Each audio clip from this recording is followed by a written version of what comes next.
જીપીએસસીની મુખ્ય પરીક્ષાના પેપર 3 માં 1 થી 28 વિષયો પૈકી કોઈ પણ વિષય રાખી શકાય, જેમાં વિદ્યાર્થીઓ માટે સહેલા વિષય રાખવા સલાહ ભર્યા છે, કારણ કે એવા વિષયોનું સાહિત્ય બજારમાં સરળતાથી ઉપલબ્ધ હોય છે. સહેલા વિષયની વાત કરીએ, ગુજરાતી સાહિત્ય, જાહેર વહીવટ, ઇતિહાસ, ભૂગોળ, રાજ્યશાસ્ત્ર, સંસ્કૃત સાહિત્ય, અર્થશાસ્ત્ર, અંગ્રેજી સાહિત્ય, હિન્દી સાહિત્ય, ખેતી, આંકડાશાસ્ત્ર, કાયદો, તત્વજ્ઞાન, ભૌતિકશાસ્ત્ર, રસાયણશાસ્ત્ર, બોટની એટલે કે વનસ્પતિશાસ્ત્ર અને જીઓલોજી એટલે કે પ્રાણીશાસ્ત્ર, આથી સાહિત્ય અને જાહેર વહીવટનું સૈદ્ધાંતિક માળખું, વહીવટી વિચારો, વહીવટી વર્તણૂક, સંગઠનના સિદ્ધાંતો, નિયંત્રણ, વહીવટી સુધારા, વહીવટી કાયદો, લોક પ્રશાસન અને વિકાસલક્ષી વહીવટ, માનવ સંસાધન, જાહેર નીતિ, ભારતીય પ્રશાસન, કેન્દ્ર સરકાર, રાજ્ય સરકાર, પંચાયતી રાજ્ય એટલે કે સ્થાનિક સ્વરાજ્ય સહિતની બાબતો, મધ્યકાલીન ગુજરાતી અંગે પ્રશ્નો પૂછાઈ શકે છે. નરસિંહ મહેતાના પદ, મીરા, ભાલણ, અખો, પ્રેમાનંદ, શ્યામલ, દયારામ, પ્રીતમ સહિતની બાબતો અંગે પ્રશ્ન પૂછાઈ શકે છે. મધ્યકાલીન કૃતિઓ, નરસિંહ મહેતાના પદો, મીરાના પદો, રસિક વલ્લભના પદો, ગુજરાતી ભાષાની વિકાસ રેખા, હેમચંદ્રાચાર્ય સુધીના સમયગાળા અંગે પ્રશ્નો પૂછાઈ શકે છે. હેમચંદ્રાચાર્યથી દયારામ સુધીના સમયગાળા અંગે પણ પ્રશ્ન પૂછાઈ શકે છે. સાહિત્યના સ્વરૂપો, પદ, રાસફાગુ, પદવાર્તા, આખ્યાન, જૈન કવિઓનું પ્રદાન, મધ્યકાલીન ગરબા સાહિત્ય સહિતની બાબતો પૂછાઈ શકે છે. જીપીએસસીની પરીક્ષા પાસ કરવામાં પેપર 3 અતિ અગત્યનું બની રહેશે અને વિદ્યાર્થીઓને સલાહ એ રહેશે કે તેઓ જે વિષયનું સાહિત્ય સરળતાથી ઉપલબ્ધ હોય તે જ વિષય વૈકલ્પિક વિષય તરીકે પસંદ કરે. બ્યુરો રિપોર્ટ, સંદેશ ન્યૂઝ.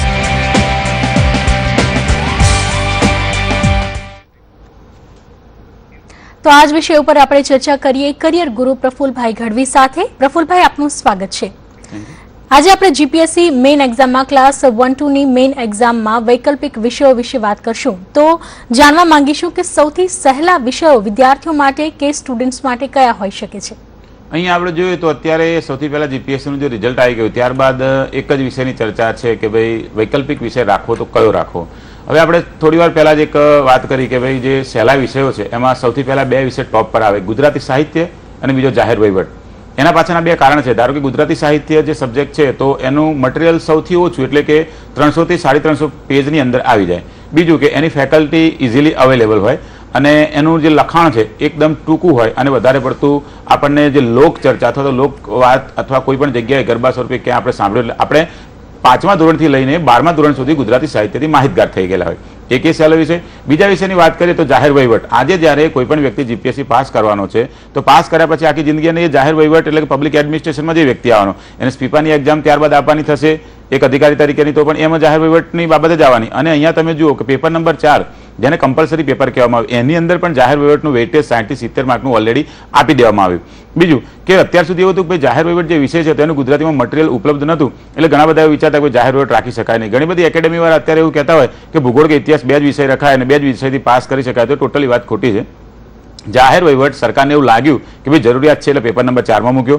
ધારો કે તમે જાહેર વહીવટને સબ્જેક્ટ તરીકે લેશો તો તમને 2 જગ્યાએ ફાયદો થશે. એક તો પેપર નંબર 4 જે છે એમાં કમ્પલસરી જાહેર વહીવટ તરીકે જે સબ્જેક્ટમાં 60-70 માર્કનો એ તો ફાયદો થશે જ, પણ અહીંયા જાહેર વહીવટ રાખવાથી એકદમ આપણે શરૂઆતમાં જોયું તો નોર્મલ બાબતો કે ભાઈ ગુજરાત સરકાર, કેન્દ્ર સરકાર, રાજ્ય સરકારની બાબતો, પંચાયતી રાજ એટલે કે સ્થાનિક સ્વરાજ્ય, વહીવટના સિદ્ધાંતો, વહીવટી માળખું, વહીવટી વર્તણૂક, એની જે નોર્મલ બાબતો છે કે જેની અંદર આપણે જોયું કે સૈદ્ધાંતિક માળખાની અંદર નોકરશાહી અને FW ટેલરની બાબતો, તો આ બધી બાબતોથી તમે જાણે અજાણે કોઈને કોઈ જગ્યાએ તમે નાગરિક શાસ્ત્રની અંદર આ દરેક બધી વસ્તુ જે છે એ તમે ભણેલા જ છો, વિદ્યાર્થીઓને ઓલરેડી ખબર નથી. મેં MPA કર્યું તો મેં એના પેપર આપ્યા પછી મને ખબર પડેલી આખી ડિગ્રી લીધા પછી કે આ તો બધું ઓલરેડી આપણે ભૂતકાળની અંદર 5મા ધોરણથી 10મા ધોરણ 12મા ધોરણ સુધીના ટોપિકની અંદર કોઈની કોઈ જગ્યાએ આવેલું જ છે.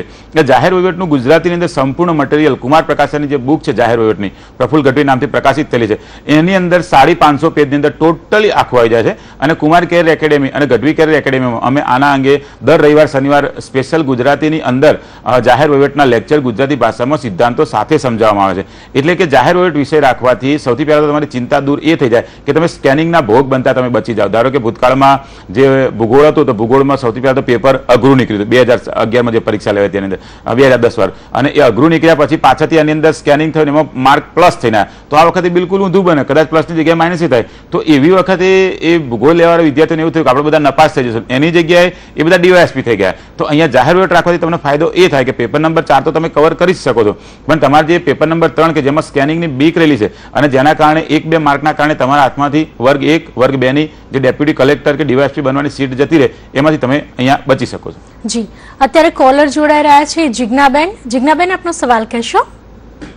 આજે આપને મારે ખાલી એટલું જ પૂછવાનું છે કે જે કોઈ સ્ટુડન્ટને ટાર્ગેટ હોય કે મારે જીપીએસસી અથવા યુપીએસસી ની એક્ઝામ સારા માર્ક્સે પાસ કરવી છે, તો એમને મિનિમમ કઈ એજથી ક્યાં સ્ટાન્ડર્ડ થી કઈ ડિરેક્શનમાં પ્રિપરેશન શરૂ કરી દેવી જોઈએ?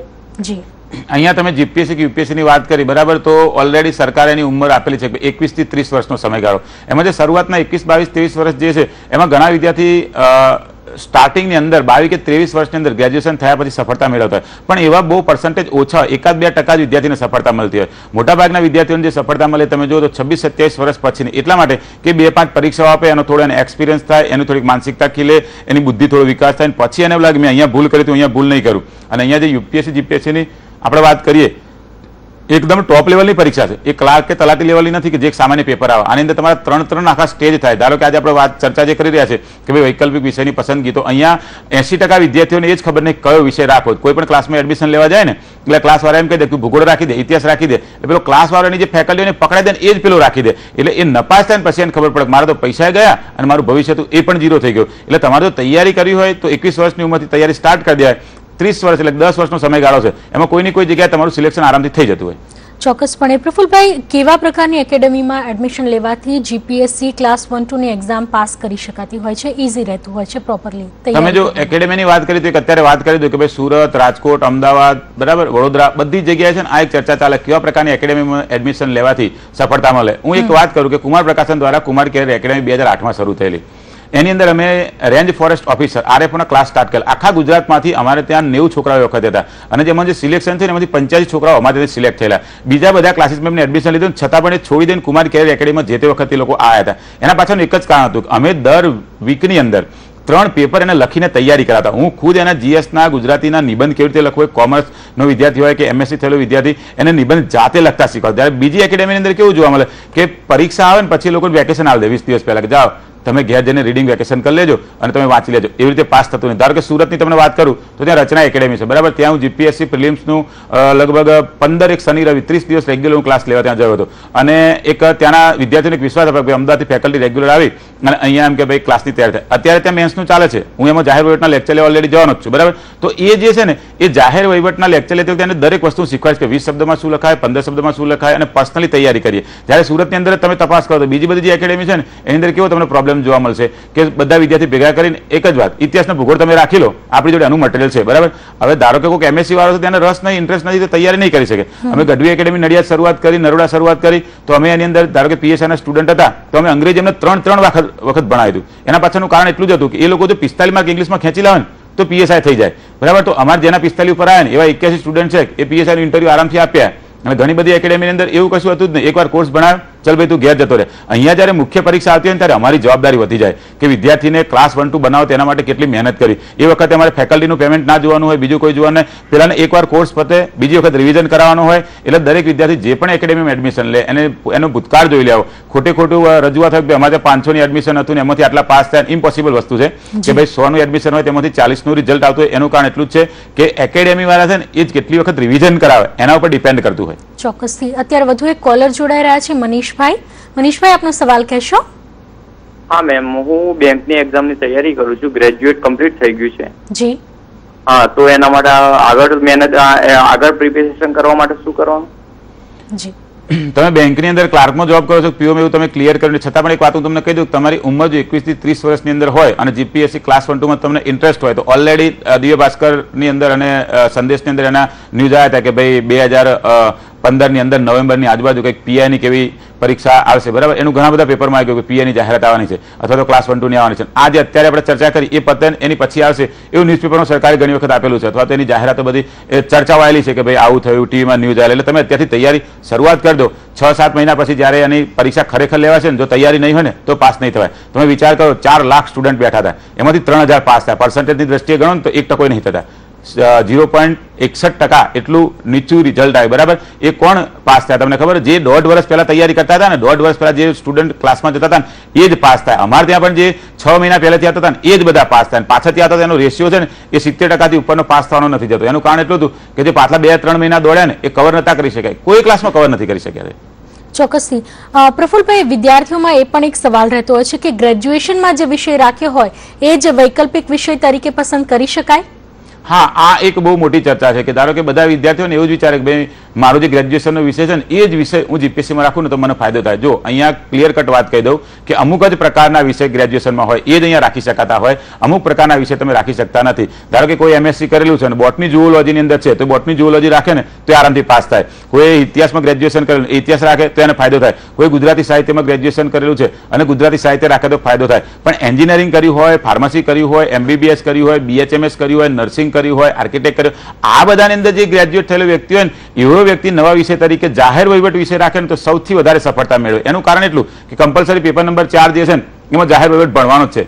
તમે રાખશો કે નહીં રાખો, તમારે 60 માર્ક જતા જ રહેવાના, બરાબર. કેમ કે હું જાહેર વહીવટ ભણાવું છું એટલે મને ખબર છે એ કેટલો સહેલો સબ્જેક્ટ છે, પણ એને રજૂ કરવાની જે રીત છે એ જો પરફેક્ટ હોય ને તો જ સામેવાળી વ્યક્તિ જે છે એને યાદ રહે. ધારો કે હું ઓલ ઇન્ડિયા લેવલનું જે આપણું પોલિટિકલી એનું કોન્સ્ટિટ્યુશન છે એ આખું સમજાય ને તો એક જ લેક્ચરમાં દરેક વિદ્યાર્થીને યાદ રહી જતું. અને ઘણા બધા વિદ્યાર્થી બહારથી આવે ફરિયાદ કરે સાહેબ બંધારણમાં જો સમજણ નહીં પડતી, બરાબર. તો આપણે વિચારીએ કે ફેકલ્ટી એને કયા પ્રકારનું કરે તેને સમજણ નહીં પડતી, એટલે એને જે ઉદાહરણ છે ને એ એક્ઝામ્પલ ટુ ધી પોઈન્ટ હોય તો એક જ વખત ભણવાથી એને આરામથી યાદ રહી જાય. એટલે અહીંયા જે વ્યક્તિ ગુજરાતી ઇતિહાસ એની સાથે ગ્રેજ્યુએશન કરેલું છે, સંસ્કૃત સાહિત્ય સાથે ગ્રેજ્યુએશન કરેલું છે, અંગ્રેજી સાહિત્ય સાથે ગ્રેજ્યુએશન કરેલું છે, એવા વ્યક્તિ પોતાનો વિષય રાખશે તો ચાલશે.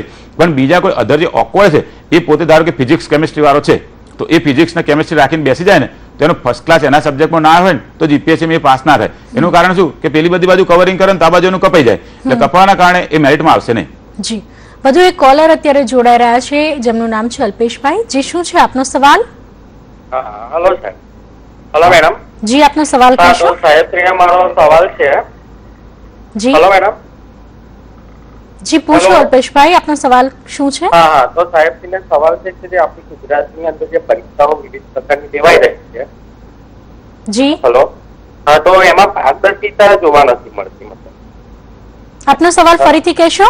હા, તો પારદર્શિતા જોવા નથી મળતી. પારદર્શિતાની વાત છે. આપણે જે અત્યારે ચર્ચા ચાલી જીપીએસસી ક્લાસ 1 2 ની અંદર પેપર નંબર 3 જે છે ને 127 એનું સિલેક્શન કરવાની ચાલી રહી છે, બરાબર. તમે પારદર્શિતાની વાત કરો એ બધી વાત જે બોર્ડ હોય એ બોર્ડ અને એ ગવર્મેન્ટનું જોવાનું, એમાં આપણે કોઈ લેવા દેવા નથી, બરાબર. અને તમે જે પ્રશ્ન પૂછ્યો એના માટે તમે સરકારમાં આરટીઆઈ કરો, તમને સરકાર એનો જવાબ આપશે, બરાબર. ત્યાંથી આખું ક્લિયર કટ લઈ લો. એની અહીંયા કોઈ ચર્ચા નથી અત્યારે. ચોક્કસપણે પ્રફુલભાઈ, આપણે જે વિષય ઉપર ચર્ચા કરી રહ્યા છે આગળ પણ ચર્ચા યથાવત રાખીશું. વિશેષ રજૂઆતમાં હાલ સમય બ્રેક લેવાનો.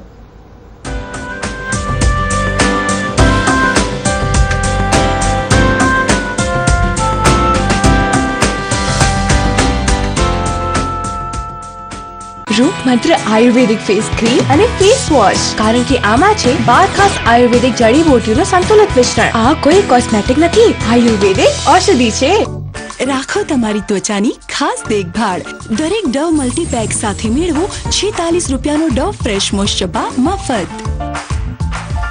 TRESemmé, the official hair sponsor of Mercedes-Benz Fashion Week, જેને દુનિયાના પ્રોફેશનલ હેર સ્ટાઇલિસ્ટ યુઝ કરે છે. હવે તમને મળશે પ્રોફેશનલ સેલો જેવા સ્મૂધર સ્ટ્રેટર વાળ તમારી ફિંગર ટિપ્સ પર, કારણ કે TRESemmé શેમ્પૂ અને કન્ડિશનર સાથે એક પ્રોફેશનલ હેર સ્ટ્રેટનર ફ્રી. પેટમાં દુખે છે. અહીં બહારના પિઝા બર્ગર છે, દુખવાનું તો છે જ. પપ્પા, તમને પણ પેટમાં આવું દુખતું હતું? આજકાલ ભોજન જ નહીં, જંતુઓ પણ બદલાઈને તાકાતવાન બની ગયા છે. આ અહીંથી અહીં, પછી ડાયરિયા અને પેટનો દુખાવો તો RSPH લંડનની માન્યતા સાથે નવો લાઈફ બોય 10 ઇન્ફેક્શન વાળા તાકાતવાન જંતુઓ સામે સુરક્ષા. આ आज ही घर ले आइए भारत की सबसे ज्यादा बिकने वाली अत्याधुनिक मिल्सन आटा चक्की और घर बैठे ही पाइए शुद्ध और हेल्दी होममेड आटा। मिल्सन घरेलू आटा चक्की, अपने घर के आटे की बात ही कुछ और। મિલ્સન્ટ ઘરેલું આટા ચક્કી મિલ્સન્ટ બ્રીઝ પર હવે ડબલ ફાયદો, એ કયો? 3 બ્રીઝ સાબુ સાથે 1 બ્રીઝ સાબુ મફત। બીજો? દરેક સાબુ પર મેળવો 10 ગ્રામ વધુ પણ તદ્દન મફત। શું તમારે જીપીએસસી કે યુપીએસસી પાસ કરવી છે? Gadhvi current affairs magazine. તમારે તલાટી કે પીએસઆઈ બનવું છે તો સ્પર્ધાત્મક પરીક્ષા વિશેનું ગઢવી કરંટ અફેર્સ મેગેઝિન આજે જ ખરીદો। લેખક પ્રફુલ ગઢવી। સ્ટાઇલ ભાઈ લાઈવ ન્યૂઝ સર આ મારી મિસિસ ની ગિફ્ટ છે, પણ સાંજ સુધીમાં આના પર ઘણો મેલ દેખાશે। સાંજે જોશો। હવે આ ઘેરા મેલનું શું કરીશ? અરે મારી પત્ની સ્ટાર છે, એની ધોલાઈ દમદાર છે। આટલા ઘેરા મેલ માટે નવો દમદાર વ્હીલ, એ આપે એટલી ઊંડે સુધી સફાઈ, એટલી ઊંડે સુધી સફાઈ। માઇન્ડ ધોઈંગ પહેલી વાર સેન્ટેડ ગોલ્ડ જ્વેલરી છુપાઈ છે હજારો લક્ષમાં।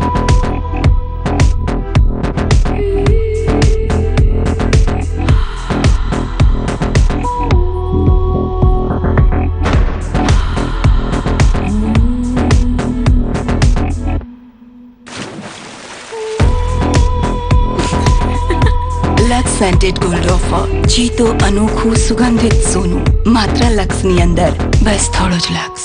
ઉલાલા ફોસ્કિલ અને લેન્સર ગોલ્ડની દરેક ખરીદી પર મેળવો કૂપન। કૂપન પર લખેલા કોડને આપેલા નંબર પર દરેક વાર એક જ મોબાઈલ નંબરથી SMS કરો। તમે મેળવશો દરેક વખતે મફત મોબાઈલ રિચાર્જ। ફક્ત આટલું જ નહીં, તમને મળશે લકી ડ્રોના માધ્યમથી ઘણા બધા ઇનામ જીતવાની તક। UPL વગર કપાસ ક્યાં? સાચી ગેમ રમીએ? કેટલી બ્યુટીફુલ। કોલેજ પ્લેયર હશે। મમ્મી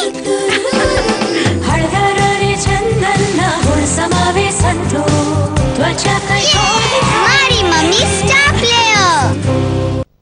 શું તમારે સરકારી અધિકારી બનવું છે? શું તમારે જીપીએસસી મુખ્ય પરીક્ષા પાસ કરવી છે? જાહેર વહીવટ, નીતિશાસ્ત્ર, ભૂગોળ, ઇતિહાસ, બોટની, ઝૂઓલોજી, રાજ્યશાસ્ત્ર, અંગ્રેજી, ગુજરાતીના માર્ગદર્શન માટે આજે જ ગઢવી કરિયર એકેડેમી નરોડા અમદાવાદમાં મુલાકાત લો।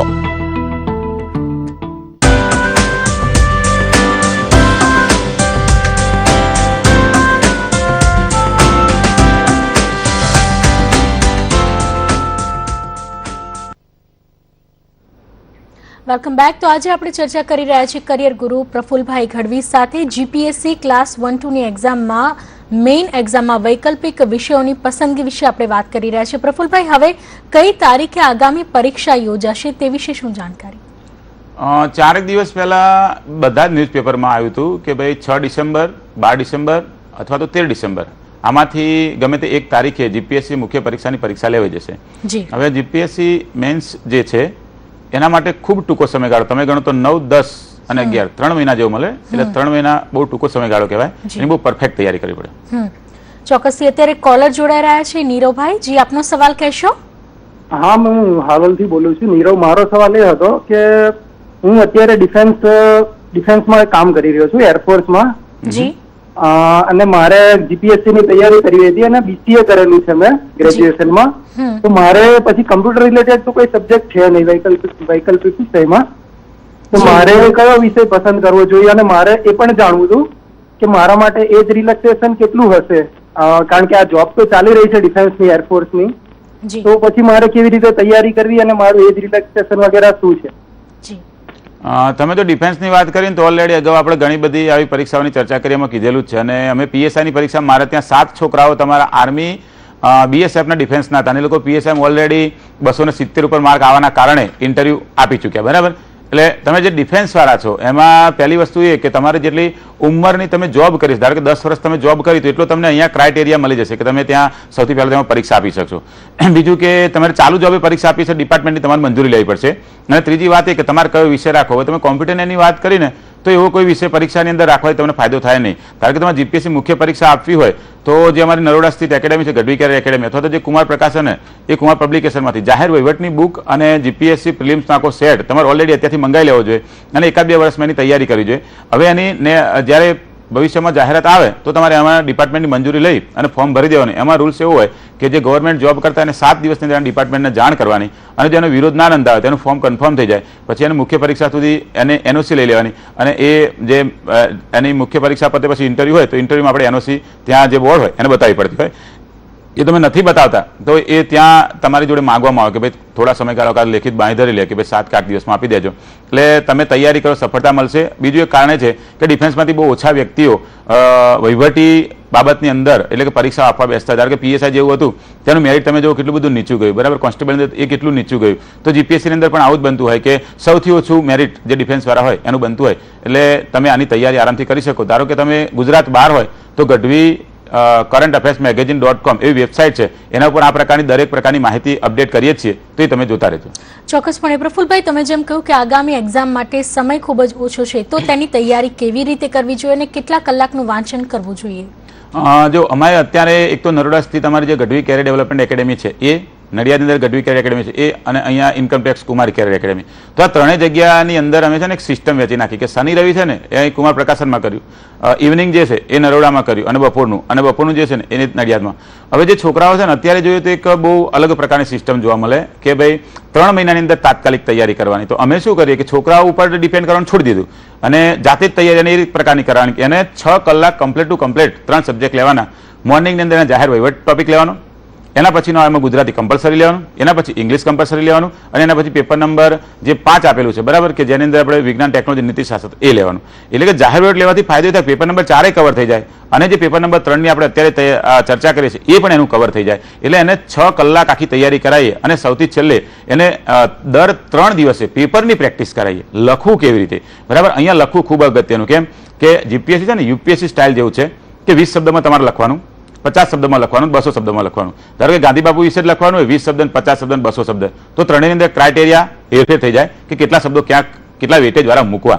અને અહીંયા ઘણા વિદ્યાર્થી એવા છે 50% ઉપરના કે જે જિંદગીમાં પહેલી વખત એમને જીપીએસસી પાસ કરી છે, એટલે એમને ખુદને જ ખબર નહીં કયો વિષય રખાય અને કેટલું રખાય. જો આ પ્રકારની તૈયારી અમે ના કરાવીએ ને તો એની નપાસ થવાની શક્યતાઓ વધી જાય, અમારું પોતાનું રિઝલ્ટ બગડે, બરાબર. એટલે એને સૌથી પહેલા તો 7 કલાક અમે પોતે આપીએ અને ઘેર જઈને 2-2.5 કલાક વાંચી લે તો એટલું ઇનફ છે. કેમ કે આખા વીકની અંદર 9 કલાકનું રેગ્યુલર દરરોજ આવે એનું વાંચન, એટલે પરીક્ષા આવતા સુધી એના જે 90 દિવસ છે એમાં આરામથી એનું મેરિટ બની જાય. ચોક્કસપણે. અને 900 માર્ક્સની એક્ઝામમાં કેટલા માર્ક્સ આવે તો સિલેક્શન થઈ શકતું હોય છે? જો 2006માં જે જીપીએસસી જાહેરાત પડેલી, 2007માં ની પ્રિલિમ લેવાય, 2010ની અંદર એની મેન્સ લેવાય, તો એનું મેરિટ જોઈએ ને તો ઉપરનું જે હતું ને એ 620 થી ઉપર હતું. એટલે કે 620 થી નીચે એ બધા નોકરી લાગ્યા નતા, એને ક્લાસ 1-2માં નહોતું મળ્યું. આ વખતે આપણે વિચારીએ ને તો એ સિસ્ટમના સિસ્ટમમાં આસમાન જમીનનો ફેરફાર થઈ ગયો. એમાં 2 વિષય વૈકલ્પિક વિષય તરીકે હતા, એટલે સ્કેનિંગ વધી ગયું હતું. અહીંયા એક વિષય છે, એટલે કે અહીંયા સ્કેનિંગ એક વિષયનું નહીં થાય. કેમ કે ગુજરાતી કમ્પલસરી છે, ઇંગ્લિશ કમ્પલસરી છે, પેપર નંબર જે 4 છે એ કમ્પલસરી 5, એટલે આ તો કમ્પલસરી, એટલે એમાં એક પણ માર્કનું સ્કેનિંગ થવાનું નહીં. સ્કેનિંગ જે થવાનું આપણે ચર્ચા કરીએ છીએ એનું 1 થી 28 સબ્જેક્ટ, ગુજરાતી સાહિત્ય રાખ્યું, જાહેર વહીવટ રાખ્યો, ઇતિહાસ ભૂગોળ રાખ્યો. તો આ બધાની અંદરથી એવરેજ વિચારે કે પેલો વ્યક્તિ 650 થી 750 નો ટાર્ગેટ રાખે અને 650 થી 750 ની વચ્ચે જેના માર્ક્સ આવે ને તો ઇન્ટરવ્યુ ભલે એના 10 માર્ક આવતા તો એનું સિલેક્શન થઈ જાય. અને ઇન્ટરવ્યુમાં તો કેવું થાય કે ઘણી વખત એવું બને કે જેના 500 માર્ક આવેલા ને એના ઇન્ટરવ્યુ પેલી બાજુ 60 થઈ જતા હોય અને જેના કહો તો 700 આવેલા ને એના ઇન્ટરવ્યુ 6 માર્કે આવે. એટલે એવું જરૂર નહીં કે લખવાવાળો વ્યક્તિ બોલી શકે અને બોલવાવાળો વ્યક્તિ લખી શકે. ઘણી વખત આપણે જોયું છે ઘણા બહુ બોલ કરતા હોય ને કશું કામ નહીં કરે અને ઘણા કશું ના બોલતા હોય ને જોરદાર કામ કરે. તો અહીંયા વહીવટી અધિકારીમાં બંને ક્ષમતા હોવી જોઈએ. એટલા માટે એ સૌથી પહેલા તો અહીંયા એને 650 ઉપર માર્ક્સ લાવવાનો ટાર્ગેટ રાખે અને પેપર નંબર 4-5 જે છે અને પહેલું બીજું એના પર વધારે ધ્યાન આપે અને સૌથી વધારે ધ્યાન સબ્જેક્ટ સિલેક્શનમાં કે 1 થી 27 માંથી કયો સબ્જેક્ટ સિલેક્ટ કરવો, બરાબર, અને કેવા પ્રકારની ફેકલ્ટી, તો એ વ્યક્તિ પાસ થાય. બાકી તો કોઈ મતલબ નથી રહેતો. ચોક્કસપણે. તો પ્રફુલભાઈ, તમે જે પણ માર્ગદર્શન આપ્યું તમામ ઉમેદવારો માટે ખૂબ જ હેલ્પફુલ બની રહેશે. તમારો ખૂબ ખૂબ આભાર તમે ચર્ચામાં જોડાયા તે બદલ. તો વિશેષ રજૂઆતમાં અત્યારે બસ આટલું જ. રજા આપશો. નમસ્કાર.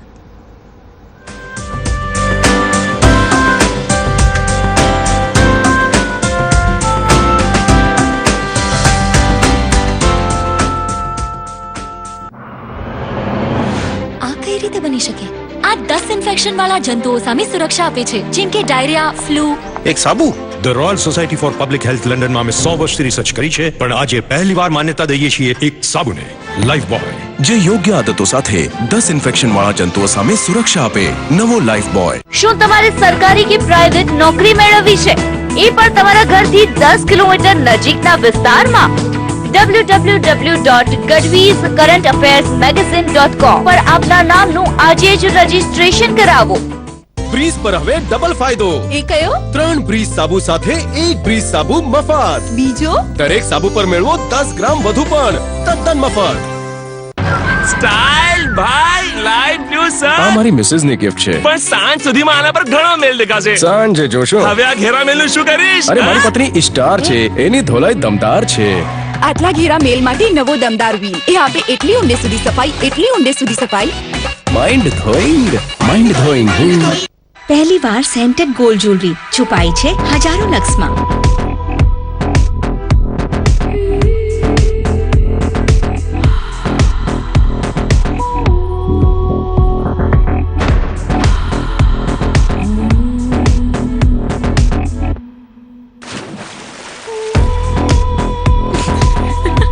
Luck scented gold offer. જીતો અનોખું સુગંધિત સોનું માત્ર લક્સની અંદર. બસ થોડો જ લક્સ. પાર્ટીઝ બહુ બોરિંગ હોય છે. પાર્ટી બોરિંગ નથી, મારું મોટાપો બોરિંગ છે. ચિંતા ના કર, ન્યુટ્રીસ્લિમ બનાવશે તને સ્લિમ અને સુંદર. તું પાર્ટીમાં આવે છે ને? પાર્ટી તો બહુ બોરિંગ હોય છે ને. બોરિંગ કેમ નહીં હોય, તું છે ને સાથે. સ્લિમ અને સુંદર દેખાવામાં મદદ કરે ન્યુટ્રીસ્લિમ. રાખો તમારી ત્વચાની ખાસ દેખભાળ. દરેક ડવ મલ્ટીપેક સાથે મેળવો 46 રૂપિયાનો ડવ ફ્રેશ મોઇશ્ચર બાર મફત. તમારી ઓફિસ ભારત છે, દરેક સ્કૂલ, દરેક કોલેજ ભારત છે, અને ભારતને સ્વચ્છ કરવામાં કપડાં તો ગંદા થશે જ. જેમ તમે સંકલ્પ લીધો છે ભારતને બહેતર બનાવવાનો, એમ અમે પણ સંકલ્પ લીધો છે બહેતરને વધુ બહેતર બનાવવાનો. મહાશક્તિશાળી ઘડી. પહેલા વાપરો પછી વિશ્વાસ કરો. મમ્મી આકાશના ટુકડાથી નાઈ કેમ કરીએ છીએ? જેથી તમે લાગો હંમેશા પ્રિન્સેસ જેવા. હવે બેસ્ટ સોફ્ટ એન્ડ ફ્રેશનર દરેક પેક સાથે મેળવો એક સ્પેશિયલ ડિઝની પ્રિન્સેસ નેકલેસ મફત.